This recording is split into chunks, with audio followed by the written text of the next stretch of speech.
শুরু করি। আর শুরুতে আমি ক্যাশ পেমেন্ট জার্নাল নিয়ে কথা বলছি।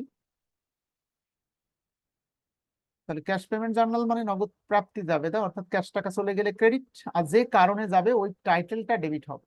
একটা একটা করে ট্রানজেকশন আমরা দেখি। আর আগে বলেছি ক্যাশ পেমেন্ট জার্নালে 8টা কলাম হচ্ছে, আর ক্যাশ রিসিপ্ট জার্নালে 9টি কলাম হবে। এই কলামগুলো সম্পর্কে আমাদের ভালো ধারণা থাকতে হবে। পড়ো আশিকুর রহমান, একটা একটা করে লেনদেন পড়ো আর বলো ক্যাশ টাকা চলে গেলেই কেবলমাত্র লিখতে হবে। Paid টাকা 792 on account to Habib Production net of টাকা 8 ডিসকাউন্ট। হাবিব প্রোডাকশনের 792 টাকা পরিশোধ করা হলো এবং 8 টাকা ডিসকাউন্ট দেওয়া হলো স্যার। বলছিলাম ক্যাশ তো আমরা পেমেন্ট বাকিতে জার্নালে পণ্য ক্যাশ, ক্রয় হ্যাঁ, করেছিলাম, এখন পরিশোধ করে দিচ্ছি এবং 8 টাকা ডিসকাউন্ট দিচ্ছি। তাহলে এটি ক্যাশ পেমেন্ট জার্নালে। ক্যাশ পেমেন্ট জার্নালে ক্যাশ টাকা গেলেই কেবলমাত্র লিখতে হবে। দুটো কারণে ক্যাশ টাকা চলে যায়। একটা হলো কোনো খরচ পরিশোধ করলে বলেছি, আর একটি হলো আগে বাকিতে ক্রয় করা ছিল, টাকা পরিশোধ করে দিলে। তো সেই টাকা পরিশোধ করতে গেলে আমরা অনেক সময় ডিসকাউন্ট পেয়ে থাকি। হ্যাঁ, তো সেটি বলছে যে 792 টাকা পেড মানে পরিশোধ করা হলো on account two Habib production, মানে বাকিতে হাবিব প্রোডাকশনের কাছ থেকে ক্রয় করা ছিল। 792 টাকা পরিশোধ করলাম, ক্যাশ টাকা ক্রেডিট 792, কিন্তু ও 8 টাকা ডিসকাউন্ট পেয়েছে। ওই ডিসকাউন্টটা আমাদের আয় হলো, অ্যাকাউন্টিং এর ভাষায় আয় হলেই ক্রেডিট। ওই আয়টার নাম হলো পারচেজ ডিসকাউন্ট। কেউ কেউ আবার এটাকে মার্চেন্ডাইজ ইনভেন্টরি শব্দটাও লেখে। বোথ আর রাইট অ্যাপ্রোচ, কোনো অসুবিধা নেই।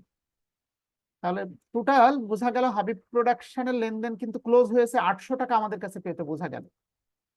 টাকা 792 পরিশোধ করলাম, 8 টাকা ডিসকাউন্ট পেয়ে গেলাম। তো টাইটেলটা লিখতে হবে কোনটা? এই যে হাবিব প্রোডাকশন, প্রতিষ্ঠানের নাম লিখে দিয়েছি, খেয়াল করেছো সবাই? আমরা জাস্ট যেটি লিখেছি সেটি হলো জি স্যার।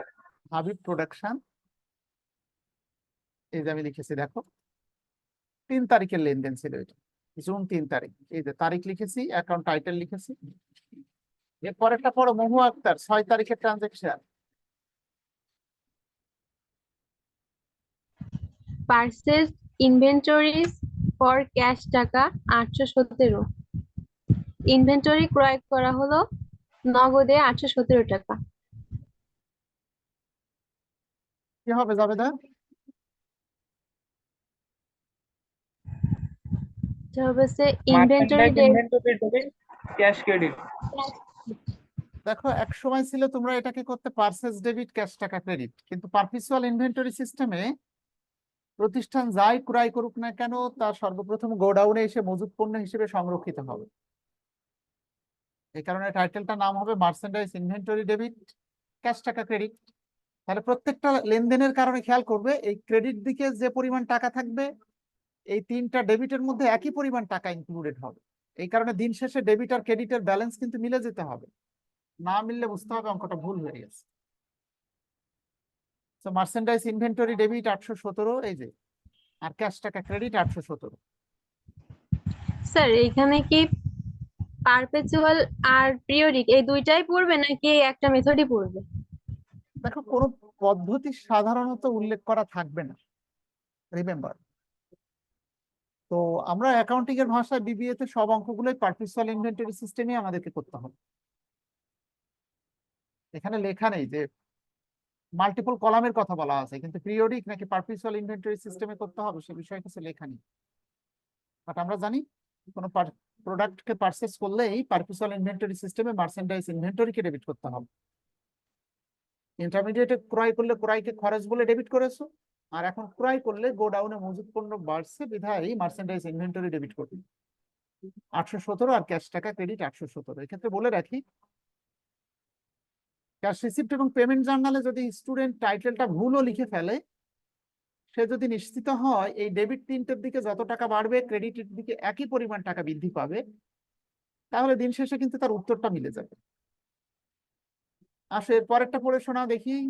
আকন্ত কুমার কে আছো, তুমি পড়ো তো দেখি এটা, 12 তারিখের ট্রানজেকশন।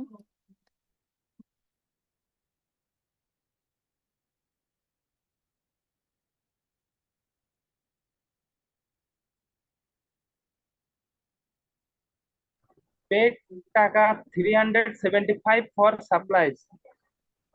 সাপ্লাইজ প্রদান করা হলো 375 টাকা সাপ্লাইজের জন্য স্যার, আগে ক্রয় করা ছিল।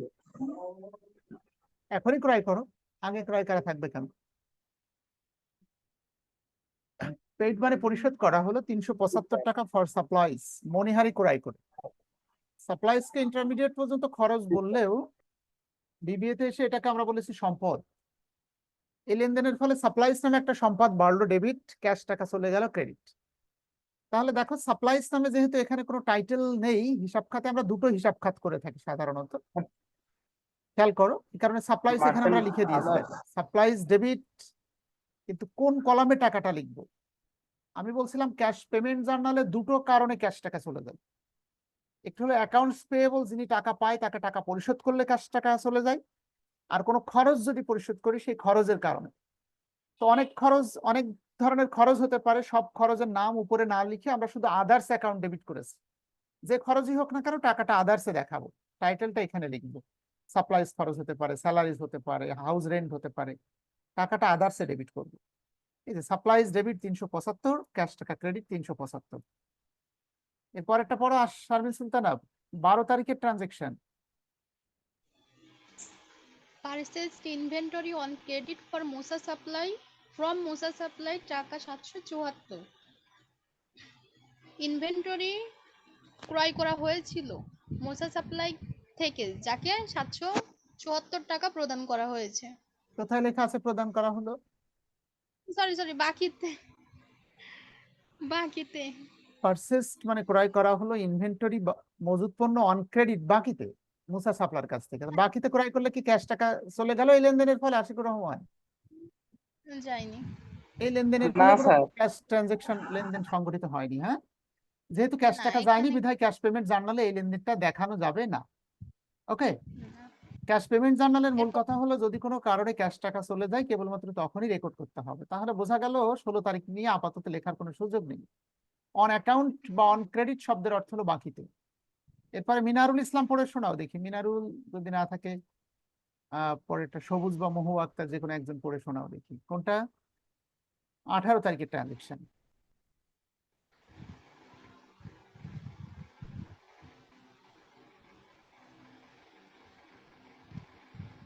Paid taka 8,062 one account to Mizan associates, there was no discount.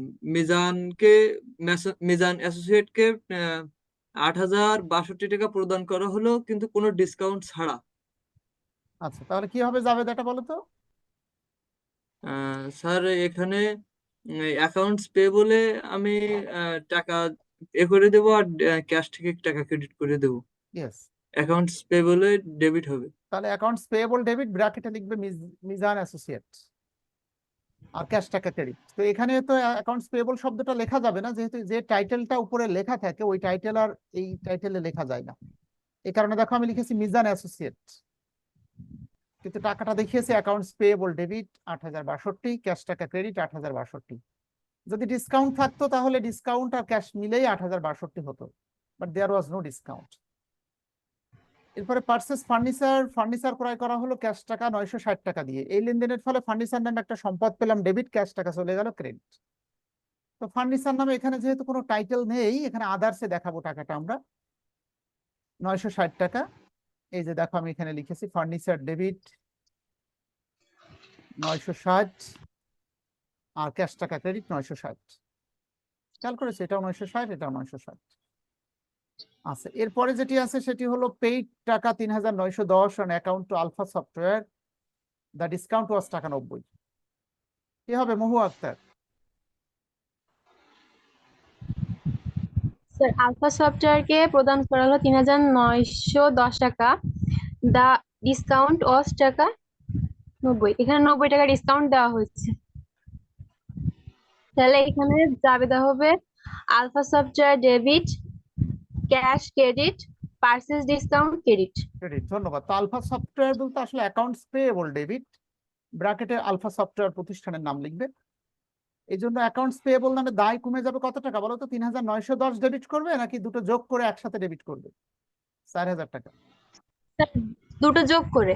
Yes, এই যে আমি লিখেছি দেখো 26 তারিখে আলফা সফটওয়্যার ডেবিট একসাথে 4,000 টাকা দেনা পরিশোধ হয়ে গেল, অ্যাকাউন্টস পেয়েবল। কিন্তু এই ট্রানজেকশন হয়েছে মূলত ক্যাশ টাকা দিয়েছি 3,910 টাকা ক্রেডিট, আর 90 টাকা আমরা ডিসকাউন্ট পেয়েছি ক্রেডিট। আর একটি ট্রানজেকশন বাকি আছে, দেখো made a semi annual interest payment. Made বা পেইড একই কথা, মেড মানে করা হলো, পেইড মানে পরিশোধ করা হলো। এ সেমি অ্যানুয়াল ইন্টারেস্ট পেমেন্ট একটি অর্ধ বার্ষিকী সুদের টাকা পরিশোধ করা হলো 800 টাকা। On a long term note payable একটি দীর্ঘমেয়াদী নোট পেয়েবলের সুদের টাকা 800 টাকা পরিশোধ করে দিচ্ছি। তাহলে এটা একটি খরচ, এটা যাবে হবে ইন্টারেস্ট এক্সপেন্স ডেবিট, ক্যাশ টাকা ক্রেডিট, অথবা ইন্টারেস্ট আর নোট পেয়েবল ডেবিট, ক্যাশ টাকা ক্রেডিট। এখন ইন্টারেস্ট আর নোট পেয়েবল নামে এখানে যেহেতু কোনো কলাম নেই, আদার্সে টাকাটা লিখেছি, দেখো 800 টাকা ডেবিট, ক্যাশ টাকা ক্রেডিট। এবারে কিন্তু অঙ্কটা শেষ হয়ে গেল না, এখানে আমাদেরকে যোগফলটা লিখতে হবে। রিমেম্বার, এই যে ডেবিট তিনটে যোগফল একসাথে লিখবো, কিভাবে পরীক্ষায় দেখাবে দেখো। 817 প্লাস এই দুটো যোগ করলে কত হয়? 12,862 টাকা প্লাস এটা যোগ করলে কত হয় বলো? 2,135।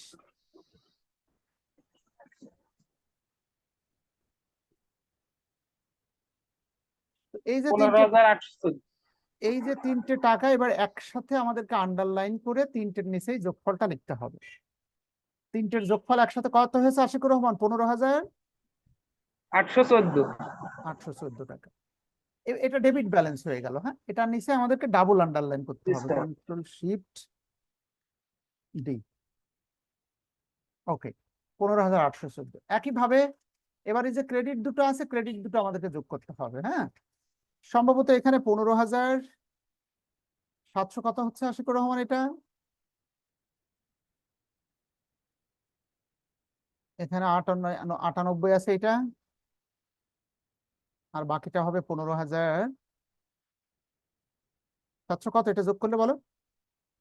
8 আর 5 14, 8 আর 6 10 14, হাতে 1 আর 9 10, আর কত হলে 11, 1 হলে 11, হাতে 1 আর কত হলে 8 7, 15,716 টাকা যোগ করে দেখো হবে এটা।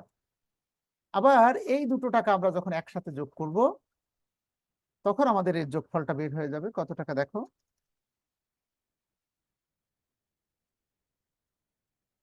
15,814 টাকা। ঠিক এভাবে ডাবল আন্ডারলাইন করে তোমাদেরকে পরীক্ষার হলে দেখাতে হবে। বুঝতে পারছো সবাই? তো এই যে ডেবিট এবং ক্রেডিট ব্যালেন্স অবশ্যই মিলতে হবে। এক্ষেত্রে ওয়াইজ ডিসিশন হলো, ছাত্ররা যে জায়গাটাতে ভুল করে, এই পারচেজ ডিসকাউন্টের সাথে ক্যাশের একটা সম্পর্ক আছে। তাহলে বোঝা গেল ক্যাশ পেমেন্ট জার্নালে ক্যাশ টাকা ক্রেডিট, আর ক্যাশ টাকা প্রদান করার সময় কিছুটা ডিসকাউন্ট পাওয়া যায়, ওইটা আয়, ওইটা ক্রেডিট, এটা শেষে লিখতে হবে। আর যে যে কারণে টাকা চলে যায়, ওই কারণ তিনটা ডেবিট হবে। তিনটে প্রধান কারণে টাকা চলে যায়। একটা হলো কোনো প্রোডাক্ট পারচেস করলে, মার্চেন্ডাইজ ইনভেন্টরি ডেবিট। অ্যাকাউন্টস পেয়েবলকে টাকা পরিশোধ করলে ডেবিট, আর যে কোনো খরচ পরিশোধ করলে ডেবিট। তাহলে ডেবিটের জন্য 3টে কলাম, ক্রেডিটের জন্য 2টা কলাম। যত ক্যাশ পেমেন্ট জার্নাল আছে এই কলামগুলো সবসময় ফিক্সড। শুধুমাত্র মনে রাখতে হবে ক্যাশ পেমেন্টে যেহেতু ক্যাশ টাকা ক্রেডিট, তাহলে হিসাব খাতটা হবে ডেবিটেড, অ্যাকাউন্ট ডেবিটেড। আমি আরেকটা একটু ধারণা দিয়ে দিচ্ছি এবং বাসাতে তোমরা করে করে আমাকে দেখাবে। ক্যাশ পেমেন্ট জার্নাল নিয়ে আরেকটা অঙ্ক নিয়ে একটু কথা বলতে চাচ্ছি। তো উপরে যে অঙ্কটা এবং এই ম্যানেজমেন্ট ডিপার্টমেন্ট 2018 এবং 2017 প্রায় সেম অঙ্ক, একটু ডিজিট চেঞ্জ, এটা না করে একটু অন্য আরেকটা অঙ্ক আমি ধারণা দিয়ে দিচ্ছি। Cash receipt, cash payment journal, একটি ছোট্ট অঙ্ক নিয়ে কথা বলছি। দেখো, the following are the selective transaction for March 2020 on Kaiso কোম্পানির নিচের লেনদেনগুলো সংগঠিত হয়েছে। ম্যানেজমেন্ট ডিপার্টমেন্ট 2021 সালে পড়েছে এটি। অবশ্যই শুরুতেই প্রতিষ্ঠানের নামটা লিখবে, cash payment journal, under perpetual inventory system, এই কথাটা লিখে দিবে। লিখে দেওয়ার ফলে আমরা এই কথাটা লিখতে পারবো। ঠিক আছে, মার্চেন্ডাইজ ইনভেন্টরি ডেবিট। এবং শুধু এটা নয়, সম্ভব হলে পারচেজ ডিসকাউন্ট ক্রেডিট না করে এখানে লিখবে মার্চেন্ডাইজ ইনভেন্টরি ক্রেডিট, তাহলে বেশি স্মার্ট হবে এবং এই রুলসের সাথে সেটা যায়। তাহলে প্রশ্ন করতে পারে, স্যার আপনি পার্সেন্টেজ ইনভেন্টরি না লিখে পারচেজ ডিসকাউন্ট কেন লিখেছি?